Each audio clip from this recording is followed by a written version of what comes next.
Hello guys, good morning. तो आपका स्वागत है मेरे यूट्यूब चैनल द स्ट्रीट 2.0 पर। तो आज हम बात करेंगे 4 अक्टूबर से जो करंट अफेयर के इंपॉर्टेंट क्वेश्चन बन सकते हैं उन क्वेश्चनों पर चर्चा करेंगे। तो पूरा वीडियो बहुत ही ध्यान से देखें और चैनल को सब्सक्राइब नहीं किए हैं तो चैनल को सब्सक्राइब कर लें। तो आज चलते हैं आज के पहले क्वेश्चन पर।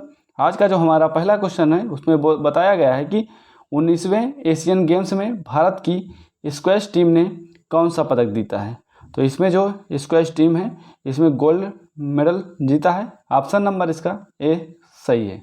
याद रखें, ये जो एशियन गेम हो रहा है ये इसका 19वां संस्करण है और ये 23 सितंबर से शुरू हुआ है और 8 अक्टूबर को ये समाप्त होगा। और इसका जो होस्ट देश है वो हांगझाऊ है, याद रखें, और ये चाइना में स्थित है। और इंडियन टीम को जो स्पॉन्सर है वो अमूल कर रहा है, तो याद रखें। और इसके उद्घाटन समारोह में जो भारतीय ध्वजवाहक थी वो हरमनप्रीत सिंह है और लवलीना बोरगोहान है। तो ये ध्वजवाहक थी, याद रखें।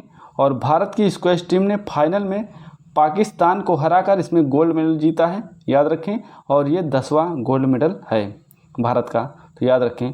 और जिसमें जो आपसे पूछा है कि फर्स्ट जो एशियन गेम हुआ है वो कब हुआ है, वो 1951 में हुआ है दिल्ली में। और 2018 का जो एशियन गेम हुआ है वो इंडोनेशिया में हुआ है। 2023 का ये जो है वो हुआ है चाइना में। और 2026 का जो होगा वो होगा जापान में, तो याद रखें 2026 का जो जापान में होगा। तो इस बात को याद रखें। आगे बढ़ते हैं। दुनिया में जो पहले उनकी बात कर लेते हैं। जैसे आपसे पूछा गया है कि दुनिया का सबसे ऊंचा लड़ाकू हवाई अड्डा कहाँ बनेगा, तो ये बनेगा लद्दाख के न्यूमा में, तो याद रखें। और दुनिया का सबसे ऊंचा रेलवे आर्क ब्रिज कहाँ बनाया जाएगा, तो ये जम्मू कश्मीर में बनेगा और ये चिनाब नदी पर बनेगा। और इसकी जो ऊंचाई होगी वो 359 मीटर होगी। इसकी ऊंचाई जो होगी वो 359 मीटर इसकी ऊंचाई होगी और ये चिनाब नदी पर बनाया जाएगा, तो इस बात को याद रखें। और दुनिया के सबसे ऊंचे युद्ध क्षेत्र सियाचिन में तैनात होने वाली पहली महिला अधिकारी आपसे पूछे तो ये कैप्टन शिवा चौहान बनाई गई हैं, पहली महिला अधिकारी। और विश्व का सबसे ऊंचा मतदान केंद्र जो खोला गया है वो हिमाचल प्रदेश के जो है तासीगंग में खोला गया है। और दुनिया का सबसे लंबा कांच का पुल की बात करें तो ये वियतनाम में बनाया गया है। दुनिया का सबसे लंबा कांच का पुल जिसका नाम है व्हाइट ड्रैगन, तो याद रखें व्हाइट ड्रैगन इसका नाम है और ये 632 मीटर ऊंचा है, तो इस बात को याद रखें। आगे बढ़ते हैं, बात करते हैं ई विधान आवेदन जो है। ई विधान आवेदन लागू कर नागालैंड की विधानसभा पहली पेपरलेस विधानसभा बन चुकी है। और भारत का जो पहला कागज रहित न्यायालय आपसे पूछे तो ये केरल हाई कोर्ट बना है। भारत का पहला कागज रहित न्यायालय बना है। और पेपरलेस बजट पेश करने वाला भारत का पहला राज्य ये उत्तर प्रदेश राज्य बना है। पेपरलेस बजट पेश करने वाला पहला राज्य उत्तर प्रदेश बन चुका है। और 100% जो पेपरलेस होने वाली दुनिया की पहली सरकार आपसे पूछे तो ये दुबई की सरकार है। 100% पेपरलेस सरकार दुबई की सरकार बन चुकी है। और ई कैबिनेट प्रणाली शुरू करने वाला आपसे पूछे चौथा राज्य कौन सा बना है, ये त्रिपुरा बना है, याद रखें। और पहला उत्तराखंड, दूसरा जो बना है उत्तर प्रदेश और तीसरा अरुणाचल प्रदेश और चौथा राज्य त्रिपुरा बन चुका है ई कैबिनेट प्रणाली शुरू करने वाला। क्वेश्चन नंबर 2 की बात करते हैं। हाल ही में किस टीम ने कलकत्ता फुटबॉल लीग 2023 जीत ली है, तो वो जीता है मोहम्मडन एससी ने। ऑप्शन नंबर इसका बी सही है। मोहम्मडन एससी ने जो कलकत्ता फुटबॉल लीग 2023 जीत लिया है, तो इस बात को याद रखें। और आपसे पूछा है कि 132वें नंबर का जो डूरन कप हुआ इसका विजेता कौन सा था, तो ये मोहन बगान इसका विजेता था। और उप विजेता ईस्ट बंगाल था। और 76 नंबर का जो संतोष ट्रॉफी का विजेता आपसे पूछे तो ये कर्नाटक था। तो 76 नंबर की जो संतोष ट्रॉफी हुई है उसका जो विजेता था वो कर्नाटक था और उप विजेता ये था मेघालय, याद रखें मेघालय इसका उप विजेता था। तो गाइज अभी तक चैनल को सब्सक्राइब नहीं किया है तो सब्सक्राइब कर लें और सबसे पहले तो सभी दोस्तों तक एक बार शेयर कर दें और वीडियो को लाइक नहीं किए तो लाइक कर दें। तो चलते हैं आगे बढ़ते हैं। आपसे पूछा गया है कि इंटरकॉन्टिनेंटल फुटबॉल कप का विजेता कौन था? ये भारत था इसका विजेता। ठीक है, इसका विजेता भारत था। और उप विजेता की बात करें तो ये लेबनान इसका उप विजेता था। और इसका जो आयोजन हुआ था जो है इंटरकॉन्टिनेंटल फुटबॉल कप का, तो ये उड़ीसा में इसका जो है आयोजन किया गया था। और अगर आपसे पूछे कि फीफा अंडर 20 वर्ल्ड कप का विजेता कौन था, तो उरुग्वे इसका विजेता था। और उप विजेता तो इसका इटली था। और आयोजन जो इसका किया गया था वो अर्जेंटीना में इसका आयोजन किया गया था। तो ये बात ध्यान रखना। चलते हैं आगे बढ़ते हैं। आपसे पूछा 2023 जो फीफा महिला विश्व कप का विजेता कौन था, तो स्पेन था। स्पेन इसका विजेता था। और उप विजेता जो था वो था इंग्लैंड। याद रखें, इंग्लैंड इसका उप विजेता था। और इसका जो आयोजन किया गया था वो ऑस्ट्रेलिया और न्यूजीलैंड में इसका आयोजन किया गया था। फीफा मेंस वर्ल्ड कप 2022 का विजेता पूछे आपसे, तो ये अर्जेंटीना था 2022 का विजेता। फीफा मेंस वर्ल्ड कप 2022 का विजेता अर्जेंटीना था। और उप विजेता इस बार फ्रांस था। और ये 22वें क्रम का संस्करण था। याद रखें, 22वें क्रम का संस्करण था। और आपसे पूछा कि गोल्डन बॉल अवार्ड इसमें किससे दिया गया है, तो ये लियोनेल मेसी को दिया गया है। और गोल्डन बूट अवार्ड इसमें किलियन एम्बाप्पे को दिया गया है। आपसे पूछा है कि 2023 का जो FIFA under 17 mains world cup का आयोजन जो हुआ है वो इंडोनेशिया में हुआ है। और जो सैफ है, सैफ अंडर 16 चैंपियनशिप 2023, ये भूटान में इसका आयोजन किया गया है। और इसमें जो विजेता टीम रही वो इंडिया की रही है। और उप विजेता बांग्लादेश रहा है। तो याद रखें, उप विजेता इसमें बांग्लादेश रहा। तो ये सभी इंपॉर्टेंट क्वेश्चन थे, याद रखना। इसी तरह के हर रिवीजन पॉइंट जो पिछले मंथ के करंट अफेयर से जुड़े हैं सभी को रिवीजन करवाता रहूँगा। तो आप मेरे चैनल पर लास्ट तक जुड़े रहें, ठीक है। और अभी अपने सभी दोस्तों तक शेयर भी करें इस क्लास को। तो बढ़ते हैं आगे, क्वेश्चन नंबर 3 की बात करते हैं कि मोहम्मद मुइज़्ज़ू किस देश के राष्ट्रपति बने हैं। तो ये जो बने हैं मोहम्मद मुइज़्ज़ू, ये बने हैं मालदीव के राष्ट्रपति। याद रखें, मालदीव के राष्ट्रपति ये बने। ऑप्शन नंबर इसका डी राइट है, मालदीव इसका राइट आंसर है। आगे बढ़ते हैं। ये जो मालदीव के मोहम्मद मुइज़्ज़ू राष्ट्रपति पर चुने गए हैं, जीत हुई है इनकी। ये मोहम्मद मुइज़्ज़ू ने चुनाव में इब्राहिम मोहम्मद सोलिह को 18,000 वोटों से हराया है। और ये मुइज़्ज़ू को जो चुनाव में 53% वोट मिले हैं। मालदीव में चुनाव जीतने के लिए 50% वोट की ज़रूरत होती है, इसमें इन्हें 53% वोट मिले हैं। तो इस बात को याद रखें। कुछ प्रमुख देशों के राष्ट्राध्यक्ष की बात कर लेते हैं। जैसे आपसे पूछा गया ब्रिटेन, मोस्ट इंपॉर्टेंट है, याद कर लेंगे, नोट डाउन करके रखेंगे। आपसे पूछा कि ब्रिटेन की जो प्रधानमंत्री कौन है, ये ऋषि सुनक हैं वर्तमान में। और बांग्लादेश के जो राष्ट्रपति हैं वो मोहम्मद शहाबुद्दीन हैं। और जापान के प्रधानमंत्री आपसे पूछें तो फूमियो जो किशिदो हैं। दक्षिण कोरिया के राष्ट्रपति आपसे पूछें यून सुक योल, दक्षिण कोरिया जो के राष्ट्रपति बनाए गए हैं। और वहीं पर पूछे अमेरिका के जो वर्तमान में राष्ट्रपति हैं वो जो बाइडेन हैं। और कनाडा के जो प्रधानमंत्री हैं जस्टिन ट्रूडो हैं। नेपाल के प्रधानमंत्री की बात करें तो ये पुष्प कमल दहल नेपाल के वर्तमान में प्रधानमंत्री हैं। तो ये कुछ इंपॉर्टेंट हैं प्रधानमंत्री और राष्ट्रपति। आज से पूछे श्रीलंका के जो प्रधानमंत्री हो वो दिनेश गुणवर्धने को बनाया गया है। ऑस्ट्रेलिया के प्रधानमंत्री वर्तमान में एंथनी एल्बनीज हैं। न्यूजीलैंड के प्रधानमंत्री क्रिप्स हिप्किंस हैं। ब्राज़ील के राष्ट्रपति लूला डा सिल्वा हैं। याद रखें, ब्राज़ील के राष्ट्रपति लूला डा सिल्वा, याद रखें, इंपॉर्टेंट है। इजराइल के प्रधानमंत्री की बात करें तो बेंजामिन नेतन्याहू हैं। और वहीं इटली के प्रधानमंत्री की बात करें तो जॉर्जिया मेलोनी इटली के प्रधानमंत्री हैं।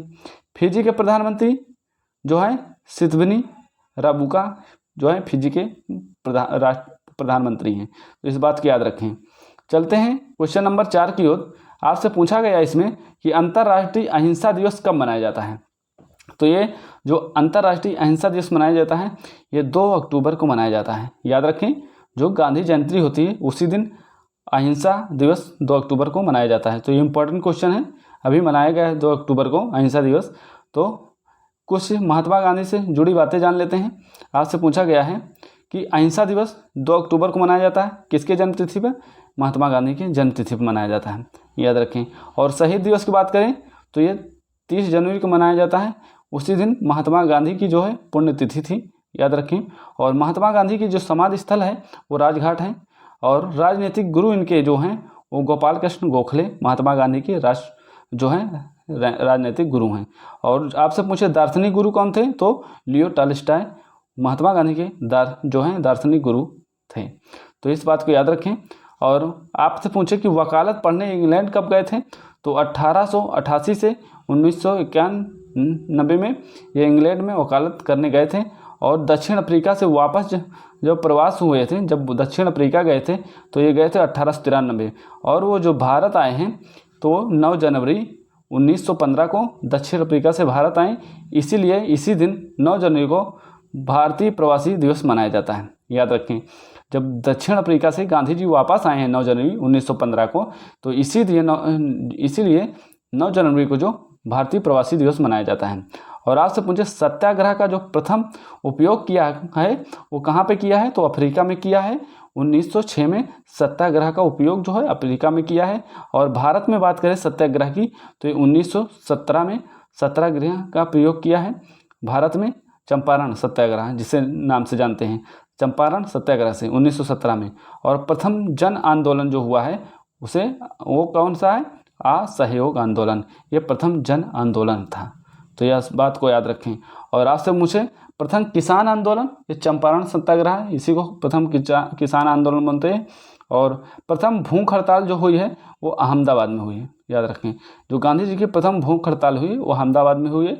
और मिल मजदूर आंदोलन की बात करें तो ये 1918 में हुआ है, मिल मजदूर आंदोलन। और महात्मा गांधी की जो उपाधि जो दी है, किसने दी है, तो ये महात्मा गांधी की जो उपाधि दी है ये रविन्द्रनाथ टैगोर द्वारा दी गई है, महात्मा गांधी की उपाधि। और बापू जी की जो उपाधि दी गई है जो है वो बापू जी की जो उपाधि दी गई है गांधी जी को, वो जवाहरलाल नेहरू द्वारा दी गई है। याद रखें, जवाहरलाल नेहरू ने गांधी जी को बापू कहकर पुकारा। और राष्ट्रपिता की जो उपाधि दी है वो सुभाष चंद्र बोस द्वारा दी गई है, राष्ट्रपिता की उपाधि गांधी जी को। तो इस बात को याद रखें, इंपॉर्टेंट कुछ बातें थी। आपसे पूछे कि इनका पूरा नाम क्या था, तो इनका पूरा नाम जो गांधी जी का था मोहनदास करमचंद गांधी था। और इनका जो जन्म हुआ था 2 अक्टूबर 1869 को इनका जन्म हुआ था। और कहाँ पे, पोरबंदर के कठियावाड़ जो गुजरात है वहाँ पे इनका जन्म हुआ था। और इनके पिता जो थे वो करमचंद गांधी थे और माता जो थी वो पुतलीबाई थी। और इनकी जो पत्नी का नाम था वो कस्तूरबा गांधी था। और इनकी जो आत्मकथा है वो है सत्य के साथ मेरे प्रयोग। याद रखना, ये पूछता भी है एग्जाम में, बहुत पूछता है। तो सत्य के साथ जो मेरे प्रयोग है वो महात्मा गांधी की आत्मकथा है। और इनकी जो मृत्यु हुई थी वो 30 जनवरी 1948 में इनकी मृत्यु हो गई थी। तो इस बात को याद रखें। क्वेश्चन नंबर 5 की अब बात करते हैं हम। इसमें पूछा गया कि संकल्प सप्ताह कब से कब तक मनाया जाएगा, तो ये जो मनाया जाएगा 3 से 9 अक्टूबर के बीच जो है संकल्प सप्ताह मनाया जाएगा। तो इस बात को याद रखें। ऑप्शन नंबर इसका डी सही है। पीएम नरेंद्र मोदी ने नई दिल्ली के भारत मंडपम में आकांक्षी जिलों के लिए सप्ताह पर चलने वाले विशिष्ट कार्यक्रम संकल्प सप्ताह का शुभारंभ किया है। और जो पीएम मोदी ने आकांक्षी ब्लॉक कार्यक्रम पोर्टल शुभारंभ किया है यहीं पे। और इसका उद्देश्य जो ये है कि नागरिकों को जीवन की गुणवत्ता को बढ़ाने के लिए ब्लॉक स्तर पर शासन सुधार करना इसका मुख्य उद्देश्य है। तो ये रहा।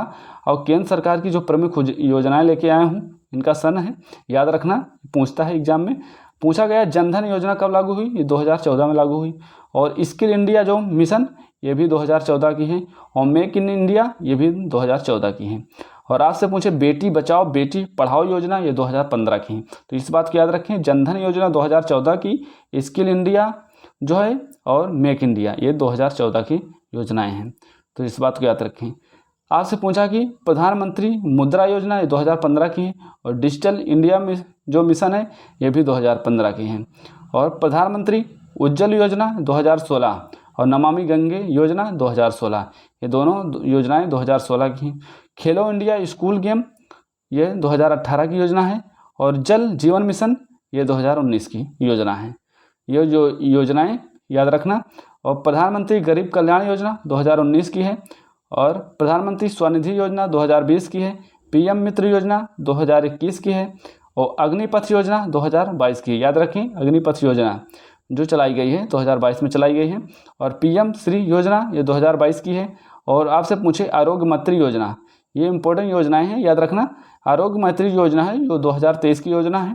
पीएम विश्वकर्मा कौशल सम्मान योजना ये 2023 की योजना है, इस बात को याद रखना। ये इंपॉर्टेंट योजनाएं हैं थी आपके लिए, तो इस बात को याद रखना। क्वेश्चन नंबर 6 की बात करते हैं कि नासा के अंतरिक्ष यात्री फ्रैंक रबियो अंतरिक्ष से कितने दिनों बाद पृथ्वी पर वापस लौटे हैं। तो इसका जो राइट आंसर है ऑप्शन नंबर सी है, 371 दिन के बाद ये पृथ्वी पर वापस आए हैं। और ये जो अंतरिक्ष में रहने वाले व्यक्ति बने हैं, याद रखें नासा के अंतरिक्ष यात्री जो फ्रैंक रबियो अंतरिक्ष में 371 दिन तक रहे हैं और अभी पृथ्वी पर वापस आए हैं इतने दिनों बाद। और इस दौरान पृथ्वी के चारों तरफ इन्होंने 5963 चक्कर लगाए हैं पृथ्वी के चारों तरफ इतने दिनों में, 371 दिनों में, याद रखें। और इनके साथ रूसी जो है कॉस्मोनाइट सर्गेई जो है प्रोकोपिएव और दमित्री पेतेलिन भी वापस यहाँ से लौटे हैं। कई लोग गए थे तो इनके साथ ये भी वापस लौटे हैं, तो इस बात को याद रखना। बात करते हैं कुछ अपॉइंटमेंट है जो नए अपॉइंटमेंट हैं 2023 के। आज से पूछे कि जो प्रेस ट्रस्ट ऑफ इंडिया के जो अध्यक्ष बनाए गए हैं वो किसे बनाए गए हैं, जो KN शांता कुमार को बनाया गया है। और UPSC के अध्यक्ष अभी बने हैं हाल ही में, दिनेश दास को बनाया गया है। और टाटा एडवांस सिस्टम के मैनेजर जो बनाए गए हैं बनमाली अग्रवाल को बनाया गया है। और यूनिक्लो इंडिया के ब्रांड एम्बेसडर ये कैटरीना कैफ को बनाया गया है। पेंगुइन रैंडम हाउस का जो स्थायी CEO बनाया गया है वो निहार मालवीय को बनाया गया है। और ED के डायरेक्टर वो राहुल नवीन को बनाया गया है। और मास्टर कार्ड इंडिया के जो नए चेयरमैन बनाए गए हैं वो रजनीश कुमार को बनाए गए हैं, याद रखना। आगे बढ़ते हैं, क्वेश्चन नंबर 7 की बात करते हैं। UPSC के सदस्य के रूप में किसे ने शपथ ली? जो UPSC के सदस्य के रूप में किसने शपथ ली? तो ये ली है डॉक्टर दिनेश दास ने, याद रखना। डॉक्टर दिनेश दास ने UPSC के जो है UPSC के सदस्य के रूप में अभी हाल ही में शपथ ली है। तो इसका जो राइट आंसर है ऑप्शन नंबर ए सही है, डॉक्टर दिनेश दास, डॉक्टर दिनेश दास। तो याद रखना जो डॉक्टर दिनेश दास हैं इन्होंने मनोज सोनी के स्थान पर शपथ ली है, याद रखें इन्हीं से इन्होंने शपथ ली है, इनके स्थान पर चुने गए हैं। और गुजरात लोक सेवा आयोग के अध्यक्ष के रूप में कार्य कर चुके हैं ये जो हैं डॉक्टर दिनेश दास। बात करते हैं निम्न आयोग के अध्यक्ष, जैसे SSC आयोग के अध्यक्ष ये S किशोर को बनाए गए हैं। CBSE के अध्यक्ष निधि छिब्बर को बनाए गए हैं। NCERT के अध्यक्ष जो है दिनेश प्रसाद सकलानी को बनाए गए हैं। UGC के नए अध्यक्ष जो बने हैं M जगदीश कुमार को बनाया गया है, UGC के नए अध्यक्ष। और OBC आयोग के नए अध्यक्ष हंस राज आहिर को बनाए गए हैं जो है। और SC आयोग के अध्यक्ष विजय सापला को बनाए गए हैं। राष्ट्रीय महिला आयोग के अध्यक्ष रेखा शर्मा हैं। और 22वें विधि आयोग के अध्यक्ष जो बनाए गए हैं ऋतुराज अवस्थी को बनाए गए हैं। तो याद रखना ये कुछ प्रमुख जो हैं नए अध्यक्ष चुने गए हैं उनके बारे में जानकारी थी। क्वेश्चन नंबर 8 की बात करते हैं। Press trust of India PTI जो है के बोर्ड ऑफ के अध्यक्ष कौन बने हैं? जो press trust of India board के जो अध्यक्ष बनाए गए हैं वो किसे बनाए गए हैं? तो वो बनाए गए हैं KN शांता कुमार को, याद रखना। ऑप्शन नंबर 20 से सही है, KN शांता कुमार को इसका अध्यक्ष बनाया गया है। और जो प्रमुख 2023 के प्रमुख पुरस्कार हैं उनको देख लेते हैं। पूछा गया है गांधी शांति पुरस्कार 2021 किसे दिए गए हैं? तो ये जो दिया गया है गोरखपुर गीता प्रेस को दिया गया है। और गोल्डन पिकॉक पर्यावरण प्रबंधन पुरस्कार 2023 का ये अडानी ट्रांसमिशन लिमिटेड को दिया गया है। और वहीं पे अंतर्राष्ट्रीय एनी पुरस्कार 2023 का दिया गया है थलेम्पिल प्रदीप को, याद रखें। और इकबाल मसीह पुरस्कार 2023 जो दिया गया है वो ललिता नटराजन को दिया गया है। तो ये इम्पोर्टेंट हैं, कुछ याद रखेंगे इन सभी को। जर्मनी शांति पुरस्कार ये सलमान रुश्दी को दिया गया है। और राष्ट्रीय जल पुरस्कार 2022 ये दिया गया है मध्य प्रदेश को। और जो 57 का ज्ञानपीठ पुरस्कार है 57वां ज्ञानपीठ पुरस्कार ये दामोदर मौजा को दिया गया है। और लता दीनानाथ मंगेशकर पुरस्कार ये आशा भोसले को दिया गया है। तो ये कुछ योजनाएं थी, याद रखना।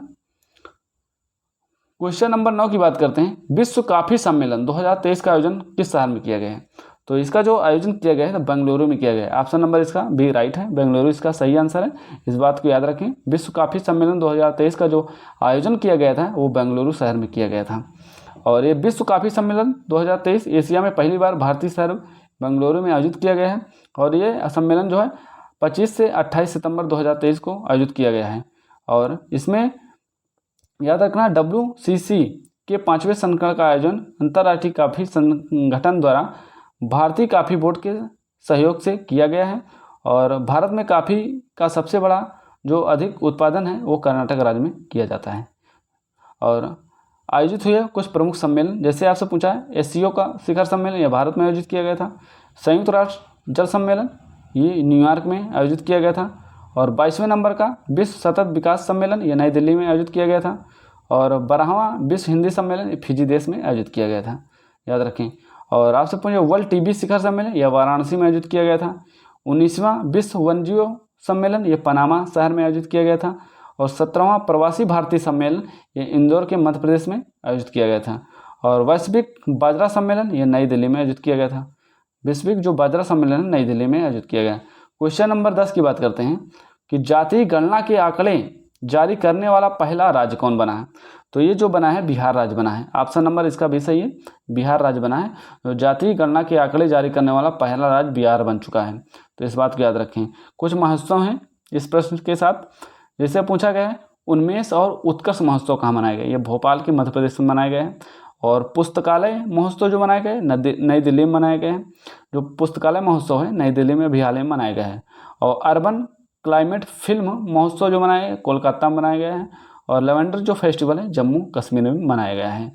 और बात करते हैं खजुराहो नृत्य महोत्सव की, ये मध्य प्रदेश द्वारा मनाया जाता है।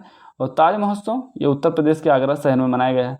और वादी महोत्सव ये दिल्ली राज्य में मनाया गया है, याद रखें। तो ये कुछ इंपॉर्टेंट महोत्सव थे, याद रखना। तो गाइस आज का वीडियो कैसा लगा? आज सारे देखिए 10 प्रश्न के साथ मैंने कितने आपको रिवीजन पॉइंट करवाए हैं, यही इस क्लास की खास बात है, ठीक है। तो इस चैनल पर जुड़े रहें और अपने सभी दोस्तों तक शेयर करें। और चैनल को सब्सक्राइब नहीं किए हैं तो चैनल को सब्सक्राइब कर लें और वीडियो को लाइक ज़रूर कर दें। सभी दोस्तों तक शेयर करें, वीडियो को लाइक करें। चलते हैं, मिलते हैं नेक्स्ट वीडियो में। आज के लिए जय हिंद, जय भारत दोस्तों।